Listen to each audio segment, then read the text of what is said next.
तव कथामृतं तप्तजीवनं कविभिरीडितं कल्मषापहं श्रवणमंगलं श्रीमदाततं भुवि गृह्णन्ति ये भूरिदा जनाः।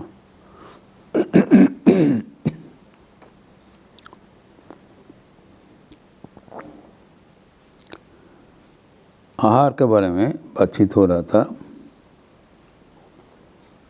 सात्विक आहार से सत्वगुण वृद्धि होता है और उस अवस्था में हमारा मन भगवत केंद्रित हो जाता है। अपर पक्ष में अगर आहार सात्विक नहीं होगा, राजसिक या तामसिक होगा, वो बैठान हमारे मन को राजसिक या तामसिक बना देगा एवं ईश्वर से दूर कर देगा। इसलिए भोजन को हमारे आध्यात्मिक जीवन में एक महत्वपूर्ण भूमिका दिया गया है। We have to be very careful about the quality, quantity and type of the food we take. कि जैसे हम भोजन करते हैं वैसे हमारा शरीर मन बनता है।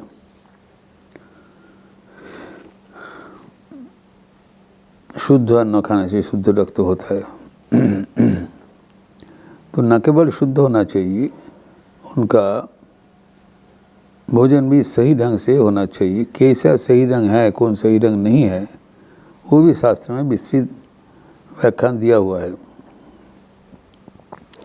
श्रीमद् भगवद गीता के सप्तम दश अध्याय उद्धृत करते हम देखा है 8वें एवं 9वें श्लोक में तो सात्विक आहार क्या होता है एवं राजसिक आहार क्या होता है। जो भोजन हमारे शरीर मन को स्निग्ध करते हैं, पुष्ट करते हैं, तुष्ट करते हैं, अच्छा लगता है, मन शांत हो जाता है, वो सात्विक आहार है। और जो उत्तेजक भोजन है, जो मन को चंचल कर देता है, वो राजसिक आहार है, वो वर्जनीय है। और इसके साथ साथ हमें जानना चाहिए कि तामसिक आहार क्या होना चाहिए। वो भी भगवद गीता में सप्तदश अध्याय के 10वें श्लोक में बताया गया। वो 6 गुणविष्ट भोजन के लिए बोला है।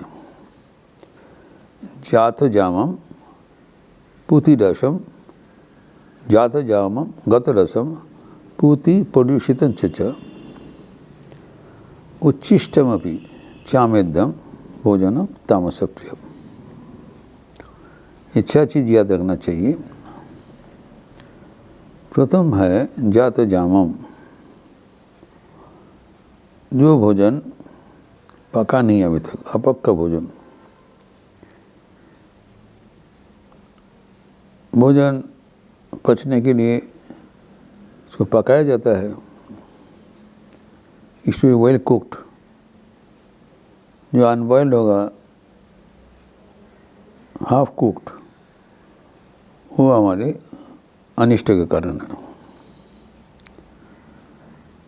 कौन है अनकुक्ड, हम उनको व्याख्यान करेंगे। दूसरा है गत रसम, कोई रस नहीं है, सूखा है। एवं तीसरा पूति, दुर्गंधमय, गंदा है, ऑब्नॉक्शियस। प्रदूषितम च, जो बासी है, स्टील फूड। फिर पंचम में उच्छिष्टम, जो पड़ा हुआ है, कोई खा के चले गए, जो कोआ चूहा ये सब खाते रहते हैं। ये जो वासी फूड है। एवं उच्छिष्टम,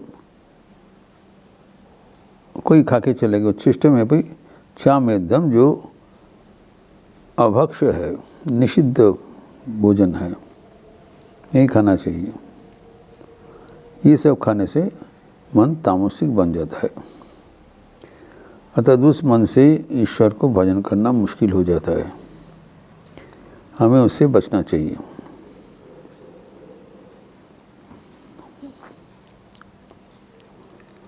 आज के ज़माने में हम लोग भोजन के बारे में तो काफ़ी कॉन्शियस है।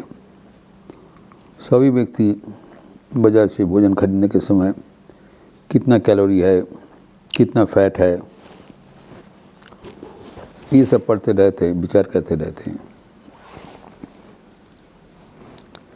लेकिन जो शास्त्र में दिया हुआ ये सार चीज़, इसको दरकिनार कर देते हैं। This is a tragedy. We are very selective about high quality of food, high value of food. लेकिन हम लोग ये सोचते नहीं हैं जो अवस्था में वो भोजन हम लोग लेते हैं वो क्या अवस्था से लेते हैं। भोजन तो अच्छा खरीदा जाता है, जो लो कैलोरी होगा, हाई उसका प्रोटीन होगा और फैट नहीं होगा, कार्बोहाइड्रेट कम होगा, ये सब देख के हम लोग लेते हैं। लेकिन वो पकने के बाद जिस अवस्था में हम लोग लेते हैं वो भी दक्षिण है, जहाँ पर इस शास्त्र में कहा गया है। पहले ही बताया जाते जमंग, मतलब ये सही से पका नहीं है। जो भोजन बनाने का जो प्रक्रिया है अभी वर्तमान जो समाज व्यवस्था में वो बहुत बदल चुका है। पहले अच्छा करके पकाया जाता था, अभी उतना समय नहीं है। दृष्टांत स्वरूप प्रेशर कुकर। प्रेशर कुकर से जो भोजन बनता है बहुत कम समय में बन जाता है, समय कम रहता है, भोजन बनाने का समय नहीं है। तो दाल आदि जो समय लगता है उसका प्रेशर कुकर में दिया जाता है। तो प्रेशर कुकर में क्या किया जाता है कि उसको उबाल के धीरे धीरे पकने का जो समय है वो समय नहीं है। तो उसको स्टीम बना के वो फूड को ज़बरदस्त करके फटाया जाता है। जब फट जाता है तो लगता है गल गया, लेकिन गला नहीं, छोटा छोटा टुकड़ा है। और वो जब हम लेंगे वो तो पेट में उसको उसको पकाने का कोई उतना ये नहीं है, अग्नि नहीं है। तो बाहर का अग्नि से उसको पकने के लिए जो समय देना चाहिए था अब नहीं दिया। जो चीज़ उगने में इतना समय लगा, कई महीना लग गया, लेकिन उसको बनाने के लिए जो मिनिमम टाइम है वो हम देने के लिए तैयार नहीं है। समय नहीं है, चीज़ तो अच्छा है लेकिन वो पका नहीं तो प्रेशर कुकर से उसको फटा के बस समझ दे दिया। देखने में तो हद तक गल गया, लेकिन गला नहीं, और पेट में लगे गलेगा नहीं, वो वैसे निकल जाएगा और पेट में हमको इंडाइजेशन होगा। Most of the people are patients of gastroenterology. सहज प्रक्रिया है। We are the maker of our own destiny. हम लोग इतना जो रोग होता है, रोग का तो कारण हम ही लोग है। इसे बारंबार कहा जाता है कि प्रेशर कुकर से खाना मत बनाइए, हम लोग मानते नहीं हैं। तो मानने से इसे जाते जमा होगा। तो उसको बनने के लिए जितना सुपक्व होना चाहिए। फिर गत रसम, उसमें कोई रस नहीं है, सूख गया, तो दीर्घकाल पड़े हुए हो, धूप में हुआ, एकदम सूख गया, उसकी जितना रस है सब उब गया, ये नहीं होना चाहिए। फिर पूती जो दुर्गंध युक्त, सड़ गया, उस पर बैड स्मेल आ रहा है। कोई व्यक्ति को वो सब खाना अच्छा लगता है, तो लेकिन ये नहीं होना चाहिए। वो इसे इंडिकेशन, जब दुर्गंध निकल रहा है वो अब इंडिकेशन ये खाना भोजन बिल्कुल ठीक नहीं है। तब भी हम उसको इग्नोर करके करें तो हमारे लिए हानिकारक होगा। भगवान का इसे कृपा है, जो भोजन नहीं करना चाहिए उसमें वार्निंग देते हैं, उसमें दुर्गंध निकलता है, तो निकलने से हमें एक चेतावनी आना चाहिए, ये खाना ठीक नहीं है। एवं प्रदूषित जो बासी है। आज के ज़माने में जो मॉडर्न ट्रेंड है फ्रोज़न फूड। फ्रोज़न फूड क्या है, एक बार खरीद के लाया, 7 दिन 8 दिन आप रख दिया, वो बासी हो गया, उसको दिखाई रहा है वो फूड का है, लेकिन उसके भीतर में कुछ ताकत नहीं है, बाहर से दिखाई रहा है वो अनाज है, तो बासी फूड है, उसको जो फूड वैल्यू है वो तो घट गया, और वो सब लेते हुए हमारा शरीर का बर्बाद हो जाता है। इसी तरह कहा गया है जो भोजन शुड बी प्रॉपर, उसके आगे बताया उच्छिष्टमपि, जो आज के जीवन में जो भोजन बहुत सैंक्टिटी रखना चाहिए। उच्छिष्टमपि अर्थात जो भोजन को देख भी लेता है वो अपवित्र हो जाता है। इसलिए आप देखेंगे तो जब मंदिर आदि में जब भोग निवेदन किया जाता है तो पहले तो उसको ढाक के लिया जाता है ताकि किसी को नज़र न लगे, खोल के कुछ भोजन नहीं अर्पण किया जाता है।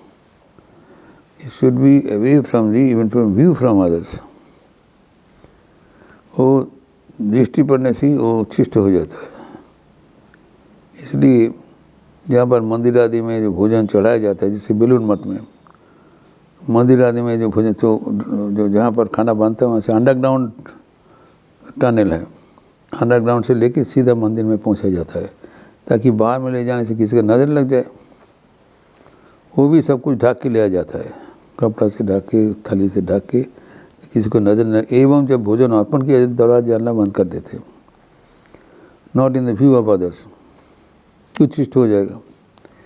इतना सावधानता अवलंबन करते हुए भोग निवेदन किया जाता है, just give a signal how careful you should be for taking our food.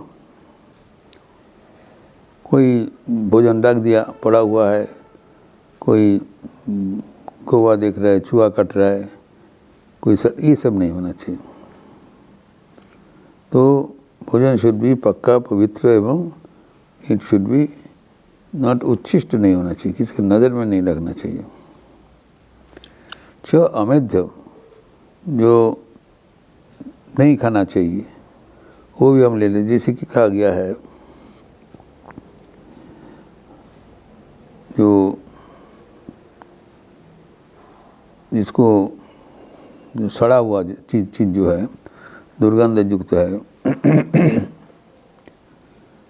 तो कैसे सड़ जो सड़ा हुआ चीज़ से तो बनता है, जो मदिरा आदि तो सड़ा के बना था, दुर्मेध है, ये सब भोजन पान नहीं करना चाहिए। ये करने से क्या होता है, हमारा मन ईश्वर विमुख हो जाता है। जो अवक्ष है, सब शास्त्र में लिखा हुआ कौन चीज़ नहीं खाना चाहिए। लहसुन आदि उग्र पदार्थ है, निषिद्ध मांस है इत्यादि जो नहीं खाना चाहिए। पशु आहार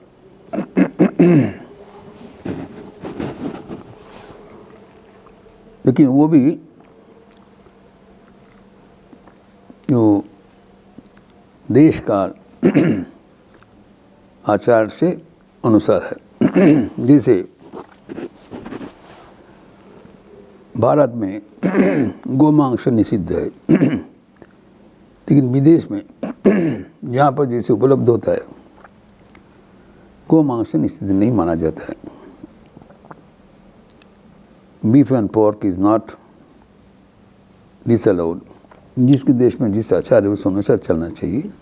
मोटा मोटी जो जहाँ पर जैसी रीति है जो नहीं लिया जाता है उसको मानना चाहिए उनका परंपरा अनुसार। लेकिन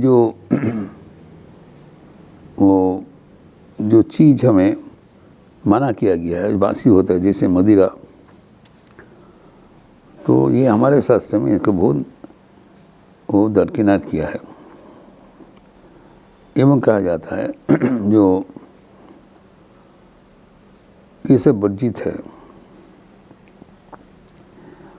और ये जो 6 चीज़ बताई इसको बचा के अगर भोजन हम लें तब उसमें दोष नहीं लगेगा।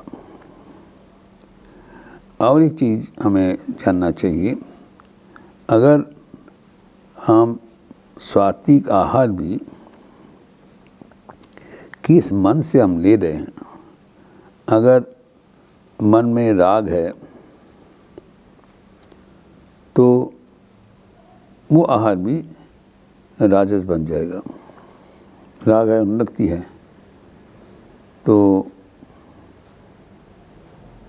और मन में अगर तामस भाव है, लोलुपता है, लोभ है, और हम तामस भाव से उसको ले, वो भी तामस बन जाएगा।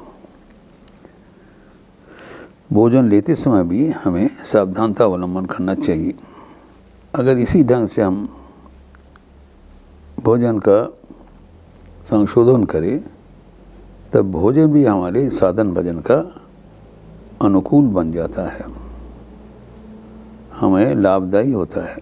इसको देखते हुए हमें भोजन के संपर्क में संशोधन होना चाहिए, सतर्कता होना चाहिए। इस प्रसंग और भी आगे विस्तार करते हुए अगले दिन हम चर्चा करेंगे। ओम शांति शांति शांति। हरि ओम तत्सत। श्री राम कृष्णार्पणमस्तु। आज मंगलवार का अवसर है, संदर्भ के उपरांत हनुमान चालीसा होगी। आप सबका स्वागत है। अच्छा रहिए, स्वस्थ रहिए, आनंद में रहिए। नमस्कार।